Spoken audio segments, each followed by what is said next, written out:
To my colleagues on Wall Street, apologies for noticing, but silver is cheap, and it has been for a long time. Why is that? How did we get here? What does it mean? And more importantly, where is it going?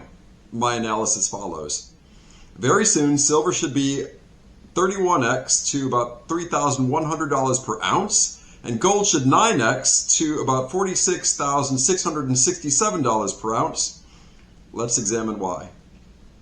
Silver just closed over $100 per ounce today, January 23rd, 2026, up nearly 500% in 24 months, when it was about $20 an ounce in January of 2024, and over 300% in the past 12 months.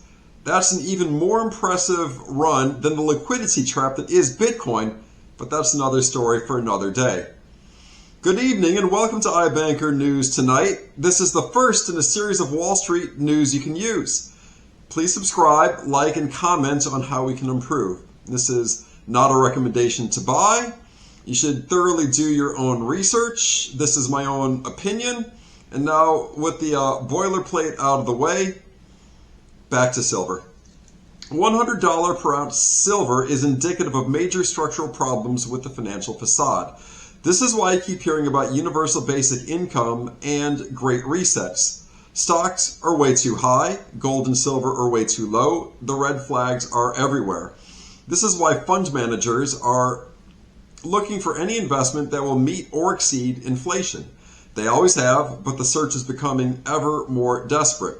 Let's look at ratios, beginning with the silver to the SPX, or the Standard & Poor's 500 index. The SPX is about $7,000 today, so the SPX to silver ratio is about 70 to 1, or 70 ounces of silver buys you 1 SPX.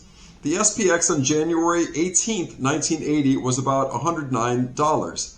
This is a very important date. We will go into why very soon.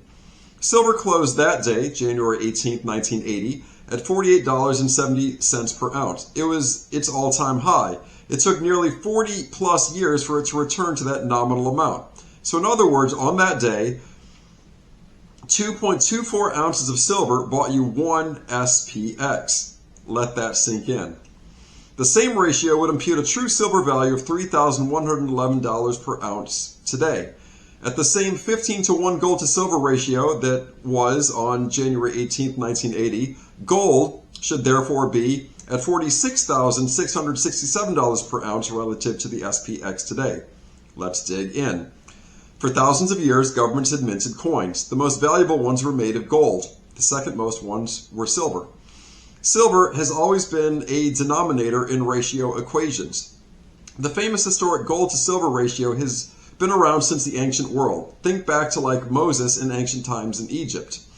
Back then, the ratio had been about 10 to 13 to 1, meaning it took between 10 and 13 ounces of silver to buy 1 ounce of gold. This ratio barely moved for thousands of years. In medieval times, meaning the 1,000 years between 500 AD and the 1500s, the ratio was between 12 and 15 to 1. In the 1500s to the 1800s, considered the early modern period, silver was still 16 to 1, increased by Spain's New World silver finds, pushing the silver supply higher relative to its gold counterpart. Then, something crazy happened in the 1800s. The ratio widened to about 40 to 1. Central banks stepped in. The central banks came to control many of the industrialized world's money supplies, and famously here in the US, there were gold and silver certificate paper notes redeemable into the real thing. The money supply was capped by both gold and silver reserves. The ratios were locked. As recently as the 1930s, here in the US, a 1 ounce gold St. Gaudens double eagle coin reflected a face value of $20. The 1 ounce peace dollar silver coin counterpart, $1. This represented a 20 to 1 ratio of gold's value relative to silver's. World War II is on the horizon, and in 1933, FDR outlawed citizen possession of gold. The US stopped minting gold coins after 1933. Silver peace dollars stopped being minted in 1935. Silver disappeared from US coinage altogether after 1964. In other words, the gold to silver ratio became market driven. In the early 1900s, the gold to silver ratio doubled to about 40 to 1. By the end of the 20th century, it was as high as 80 to 1. However, one needs to note that from 1979 to 1980, the ratio experienced a very brief return to the 15 to 1 ratio that had been so prevalent in millennia past. The Hunt brothers, concerned about inflation under policies passed during Jimmy Carter's presidency, famously attempted to corner the silver market as a hedge against the rapid decrease in the dollar's purchasing power. They accomplished this by acquiring massive amounts of the global silver supply, physical supply of silver, and the futures contracts that called for settlement in physical silver. On January 18, 1980, 2 days before Ronald Reagan would ascend to the presidency, silver closed at an all-time high of $48.70 per ounce, as previously mentioned. There were intraday spikes of over $50 per ounce. It would take over 40 years to eventually return to and surpass the $48.70 January 18, 1980 close. Why did silver crash after January 18, 1980? Wall Street rigged the game, as usual, and the House won. The rules were changed, COMEX changed their margin requirements, and the Hunt brothers could not meet the margin calls once no bank would lend.